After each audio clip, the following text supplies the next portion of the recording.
মেরির সন্তান যিশুই একমাত্র জীবিত ছিল, তাকে তারা জলের উপর দিয়ে হেঁটে যেতে দেখেছে। ওরা আমাদের কাজ আর ঘর কেড়ে নেবে, সমস্ত আন্তর্জাতিক নীতিমালা গুঁড়িয়ে দিয়ে মানুষকে কবরে পাঠাচ্ছে, পুরো দেশটাকে কবরে পাঠাচ্ছে। দুর্বলকে সবল আগলাবে, আর চোখের সামনে সেই নীতি সারা বিশ্বের সভ্য সমাজ যেভাবে ভেঙেছে। প্যালেস্তাইনের কথা বলতে পারি, কারণ প্যালেস্তাইন মানবতার সংকটকে উন্মোচন। 2014, 15, 16, 17 আপনাদের খেয়াল থাকবে, গোটা ইউরোপ জুড়ে একটা সিরিয়ান রিফিউজি ক্রাইসিস তৈরি হয়েছে। দলে দলে সিরিয়ানরা গিয়ে হাজির হচ্ছেন এবং ইউরোপের দেশগুলো দলে দলে চিৎকার করছে যে এত উদ্বাস্তুতে আমাদের ইউরোপ ভরে গেল। ওই সময় আমি এভিয়ান বলে একটা কবিতা লিখেছি। তো আমার মনে হয়েছিল এটা আর সিরিয়ান রিফিউজি ক্রাইসিসের কবিতা নয়, এটা বিশ্বের যে কোনো সময়কার যে কোনো জায়গার মাইগ্রেশন নিয়ে। গত বছর এটি একটি উদাহরণ মাত্র। শরণার্থী বোঝাই একটি নৌকা হৃদরোগে আক্রান্ত হয়ে মারা যায়। প্রথম উদ্ধারকারী জাহাজটি যখন পৌঁছয়, ভূমধ্য সাগর তখন ডুবে গেছে। ওরা দেখল যে জল নিঃশ্বাস নেওয়ার জন্য হাঁপাচ্ছে, ঢেউগুলো ভিজে গেছে, আর ইউরোপীয় ইউনিয়ন কোন ক্রমে নৌকোর এক ভগ্নাংশ আঁকড়ে আছে বাঁচার তাগিদে। শিশুগুলিকে খুঁজে পাওয়া যায়নি। প্রাথমিক তদন্ত ইঙ্গিত করছে যে স্যাটেলাইট ইমেজে দেখা যাচ্ছে ডুবে যাওয়া নৌকোটি সাঁতার জানত না। সেদিন সন্ধ্যে 8টার খবরে, যখন ভূমধ্য সাগরের জল শান্তভাবে টেলিভিশন থেকে বয়ে এসেছে বসার ঘরের কাঠের মেঝের ওপর, যখন সুরক্ষিত দেশগুলির সুখী পরিবারগুলি এতে বিরক্ত হচ্ছে, যখন মধ্য ও উত্তর ইউরোপের নীরব সংখ্যাগরিষ্ঠদের যৌন কুশলতা ব্যাহত হচ্ছে, তখন হঠাৎ ঘন জঙ্গল ফুঁড়ে ওঠা ব্যাঙের ছাতার মতো এক মধ্যবয়স্ক ইউরোপীয় মহিলা জিজ্ঞাসা করলেন, ভিসা নিয়ে আকাশপথে না এসে তারা জলপথে আসছে কেন? সাদা চামড়ার নিষ্পাপতায় অভিভূত হয়ে টেলিভিশনটি আত্মহত্যা করল। মর্মান্তিক এই ঘটনার উপর দূরভাষে মন্তব্য করতে গিয়ে ইমিগ্রেশন বিভাগের ইন্টিগ্রেশন অফিসার বললেন, এখন আমরা কি করব? যে নতুন উদ্বাস্তুর দল আসছিল ইউরোপীয় পেনশনভোগীদের গু সাফ করার জন্য, তারা সব মরে গেছে। সেই দিন সন্ধ্যে 8টার সংবাদে এক সাদা চামড়ার মহিলা উপস্থাপক, যার কোনোদিন সন্তান হয়নি, কখনো মধ্যপ্রাচ্যে যাননি, এমন এক মধ্যপ্রাচ্য বিশেষজ্ঞকে উদ্ধৃত করে বললেন, সম্ভবত শিশুরা কোনো উত্তরাধুনিক কারণে লুকোচুরি খেলতে খেলতে নিখোঁজ হয়ে গেছে।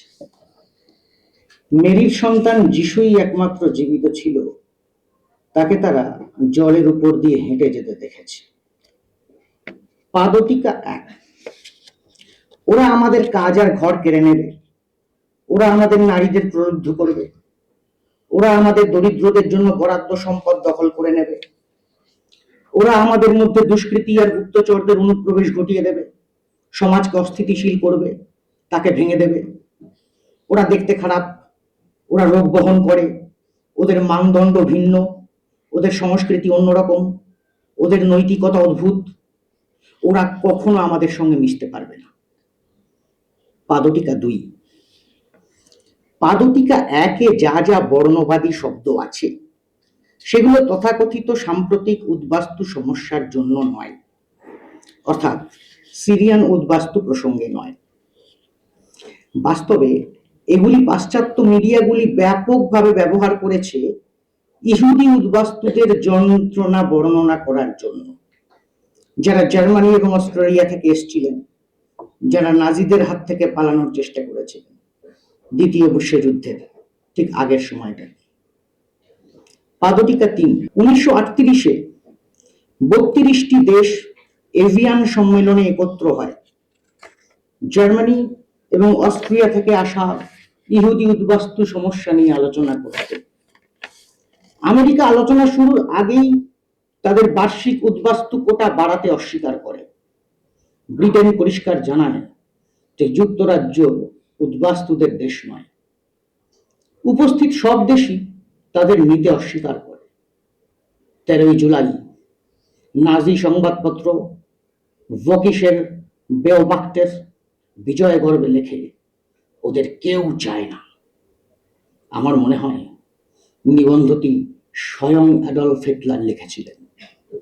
সম্মেলনের 4 মাস পর হয় নাজিদের ক্রিস্টাল নাক্ট প্রোগ্রাম, এবং ধীরে ধীরে ইহুদি সমস্যার সমাধান করতে শুরু করে তাদের বিশেষ পদ্ধতিতে, যা আমরা সবাই জানি, চূড়ান্ত সমাধানের পথে।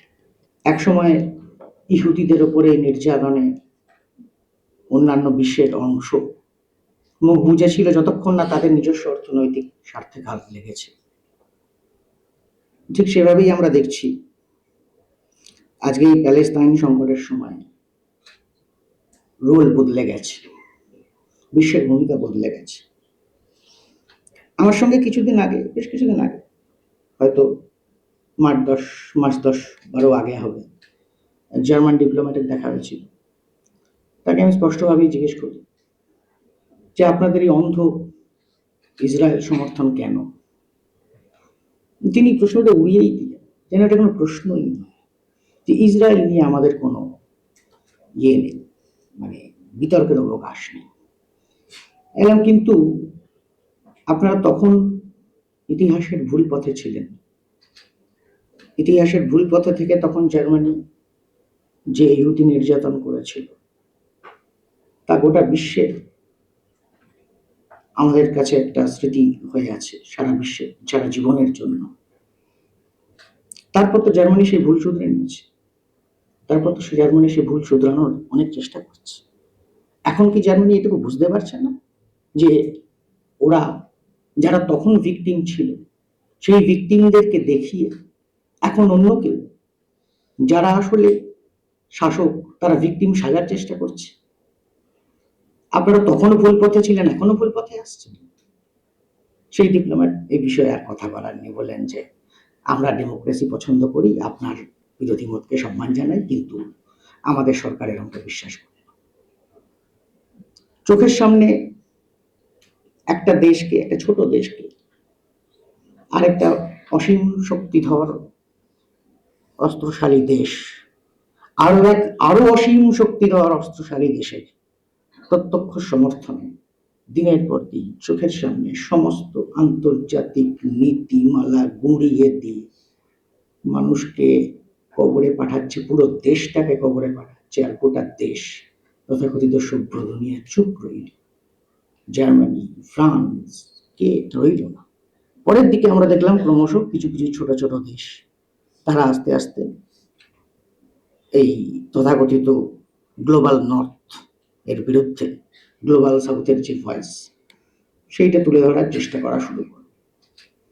কিন্তু যে গ্লোবাল সাউথের নেতৃত্ব দেওয়ার কথা ছিল ভারতের, সেই ভারত 2017 সালে প্রধানমন্ত্রী নরেন্দ্র মোদীর ইসরায়েল ভ্রমণের পর থেকে অস্ত্র ব্যবসা এবং সার্ভেলেন্স টেকনোলজি, এই বিষয়গুলোতে ইসরায়েলের সঙ্গে এতটাই ঘনিষ্ঠভাবে জড়িয়ে গেছে, এবং সেই সঙ্গে তাদের সঙ্গে আজকে ইসরায়েলের যে